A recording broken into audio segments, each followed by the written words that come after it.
Hello and welcome to the VITA training series for 2026, which is for the 2025 filing season. My name is Chris Moon. I am an associate teaching professor at Iowa State University in the Ivy College of Business. I teach in the accounting department, mostly tax classes, and I also oversee the volunteer income tax assistance class at Iowa State and three sites in Story County, one site in Boone County. So hopefully you will find this training lecture series helpful as you are getting ready to start your tax season. This first session is going to be a course introduction, so just kind of going over all of the different things that you can access on Lincoln Learn, and then I'll go through and make separate videos for different topics, and you can kind of sort through those videos to see which will be helpful to you. So let's go ahead and get started with the course introduction. So this shows you that there are several resources available to you on the IRS Lincoln Learn website.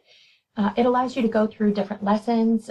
You can do sample questions and see sample answers after each lesson, and hopefully you'll find this to be helpful as you're going through doing all of the training. So for our objectives for today, we are going to talk about the various course levels and certification process, the different levels that you can get certification for. We will talk about the responsibilities of being a volunteer for the volunteer income tax program, including due diligence.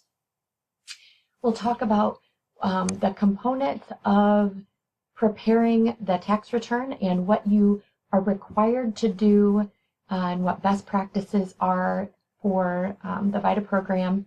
And we'll talk about the intake form, which is form 13614C.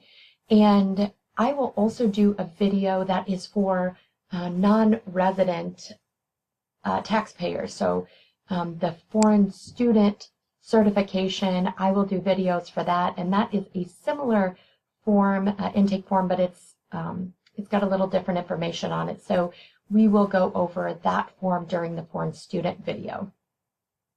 We will also talk about what tools are available to assist in preparing and filing tax returns and the procedures for helping the taxpayer with identity theft and what the taxpayers are going to need if they have faced any issue related to identity theft. So the topics, we will talk about what you will learn, the course structure, certification paths, scope of service.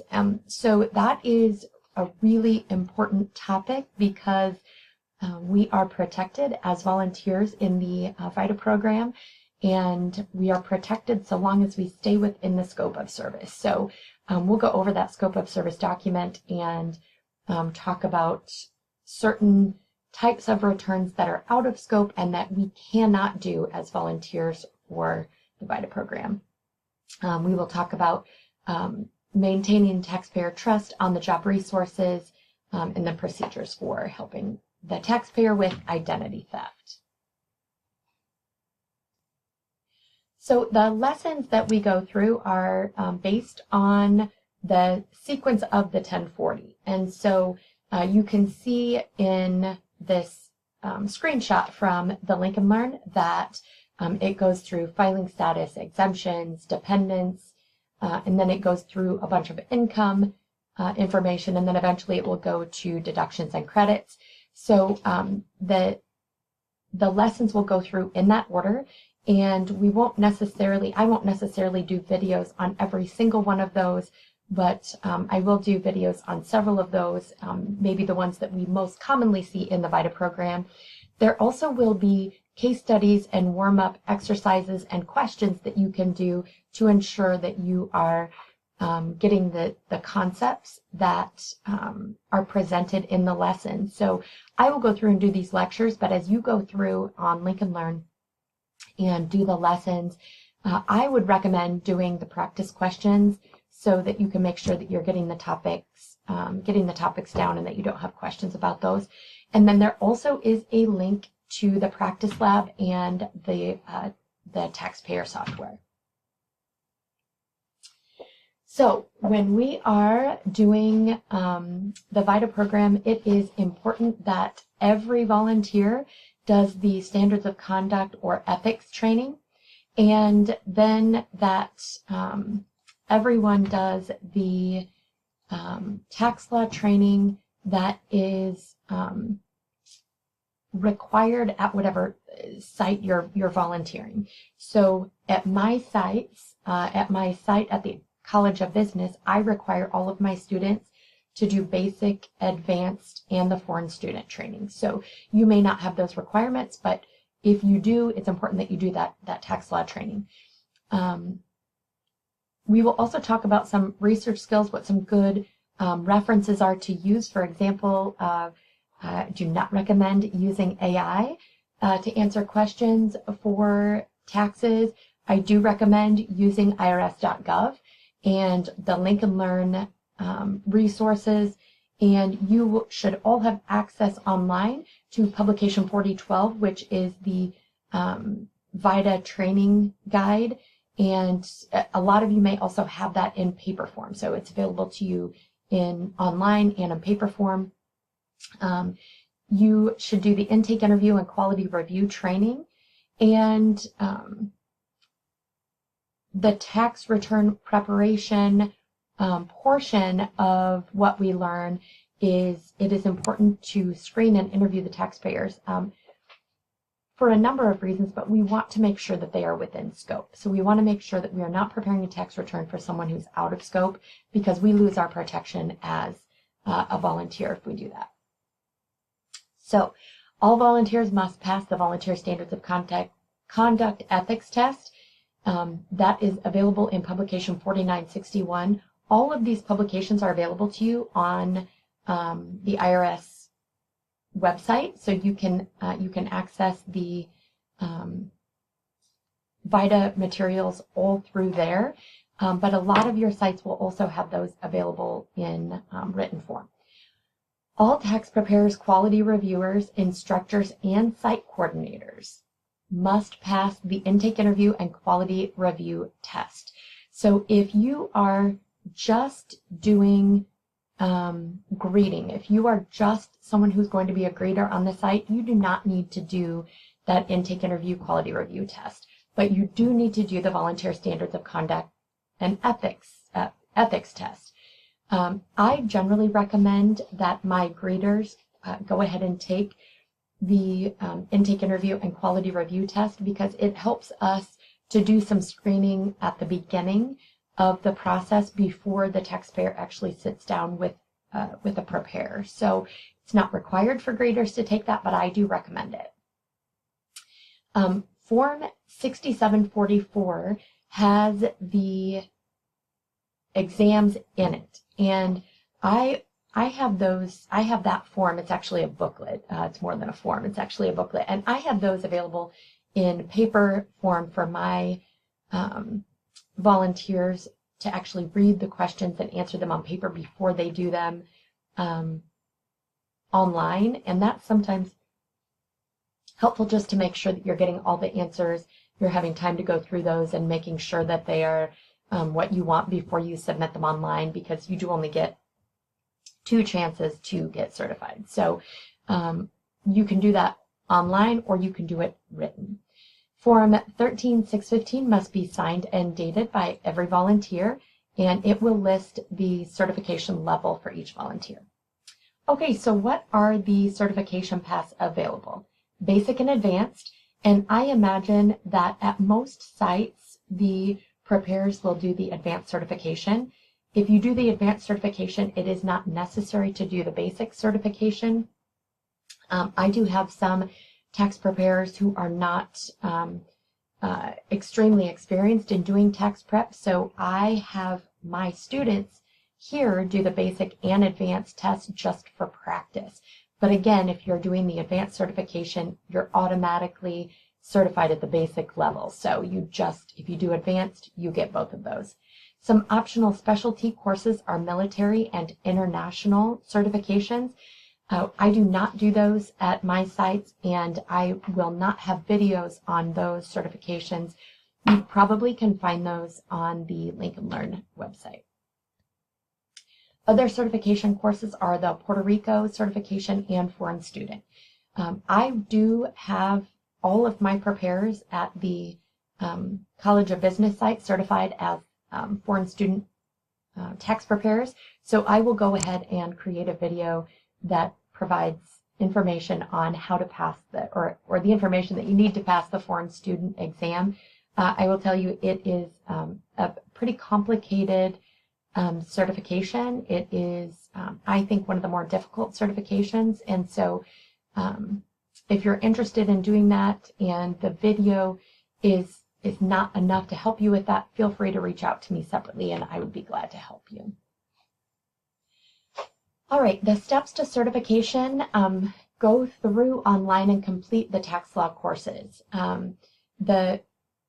The Form 4012 does have a lot of information that you need in there, but also on the Lincoln Learn website, there are courses that you can actually go through and take, and I highly recommend that you do those before you take the certification exams. Before you can start in on the basic exam, you do have to take the volunteer standards of conduct and the intake interview and quality review training, and you have to pass both of those. Once you have passed both of those exams, you can start in on either the basic or the advanced certification test. Again, if you take the advanced certification test, it's automatically going to certify you at the basic level. But if you are a person who has decided you either only want to do the basic certification or you would like to do both, you would then start with the basic certification. Please note that you do have to, pass within 80% in order to prepare tax returns. And so if you take the basic certification and do not pass at 80%, you have one other chance to take the certification, and it will be different questions. They'll be similar to the first one that you took, but they are different. So it's good to make sure you're taking the time before you submit your answers online, just because you only have 2 chances to pass these certifications, and you do have to pass them at 80%. So, scope of service. We only are allowed to prepare returns that are specifically within the scope of service. There is a scope of service chart in Publication 4012. I will tell you, it is a very lengthy document. It is, there are a lot of things on there that may seem really simple to prepare, but because the IRS has indicated that they're outside the scope of service, we cannot do returns that have those on there. So one example would be if someone has traded any virtual currency. That's just one example of an item that is outside the scope of service that you're allowed to do. So they may have one trade of virtual currency, and the form that they provide to you may very specifically say what they bought the currency for, what they sold the currency for, and it may be as simple as what it would look like if they purchased and sold stock. However, because trading of virtual currency is outside the scope of service, we can't do that tax return at all. I've had taxpayers ask me, can we do the tax return and just not include this on our return? Hopefully you know the answer to that is no. We're not able to do that. So there are several other items that are outside the scope of service. Please just review that document in detail and make sure that you're looking at the tax return to make sure that everything we're doing is within the scope of service. Sometimes we have taxpayers who have experienced identity theft. It could either be employment or fraudulent filing, and those taxpayers are actually given an identity protection PIN.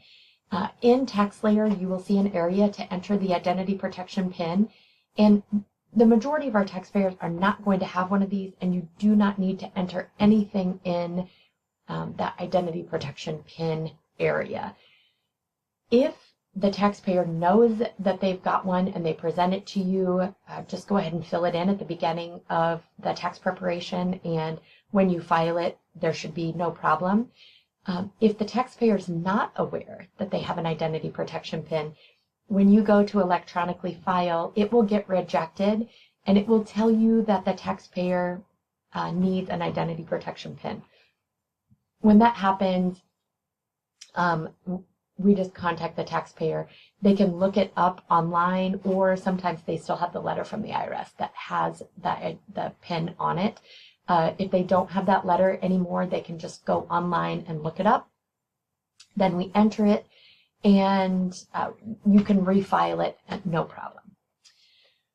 Okay, so we are, as volunteers for the Volunteer Income Tax Assistance Program, we are protected from personal liability. That only applies if we act within the scope of service, the scope of responsibility. So again, this is the area where I'm telling you it's really important that we know what the scope of service is and we pay attention to that document, as long as we were trained and certified. So I am protected from personal liability if I do an advanced return and I am trained and certified in the advanced area. Okay? If I only train at the basic level and I prepare an advanced return, that's going to get me outside of that protection. I can't commit any willful or criminal, grossly negligent, reckless, anything like that, any acts like that. And as long as I've not done that, I'm still going to be protected from liability. We are not able to accept payment of any kind. I know that oftentimes our taxpayers are so grateful for our service. They want to give us a gift card. They want to give us sometimes a tip, or they offer to give us something. We absolutely cannot accept payment of any kind. And we'll go through some of that in the Volunteer Standards of Conduct training, but just making sure that if the taxpayer offers you any sort of payment that you're telling them no, we are prohibited from accepting that. If we do accept it, our site is at risk of being shut down. So we absolutely cannot do that. We will go over the Volunteer Standards of Conduct and the quality site requirements in a later training. And due diligence means that we ensure that the information on the return is correct and complete. So we have an obligation to make sure that the information is truthful. Now, sometimes that means that we see documentation from the taxpayer that they made a donation, but also it could mean that we are relying on the taxpayer to give us truthful information. And we do have to tell the taxpayer that ultimately they are responsible for everything that's on the tax return. And so if we are verifying that with the taxpayer, then we are doing our due diligence. We have to protect all of the taxpayer information as confidential. And so what that means is that we cannot talk to other people about the types of tax returns that we do. We can't talk to them about what was on a specific taxpayer's tax return. And we have to keep all of this information private and confidential. And the taxpayer's civil rights will be displayed at every single VITA site, but that means that the taxpayer is free from any sort of discrimination, and that we will agree to make reasonable accommodation for any disabilities that the taxpayer may have. There are several resources available to you. I would tell you that if you go to irs.gov, you can find multiple resources in addition to the ones that are listed here on the screen. And oftentimes, if you go to irs.gov, on the IRS website, you can do a search for a question that you have, and you can find many other publications that will help you with the tax return. I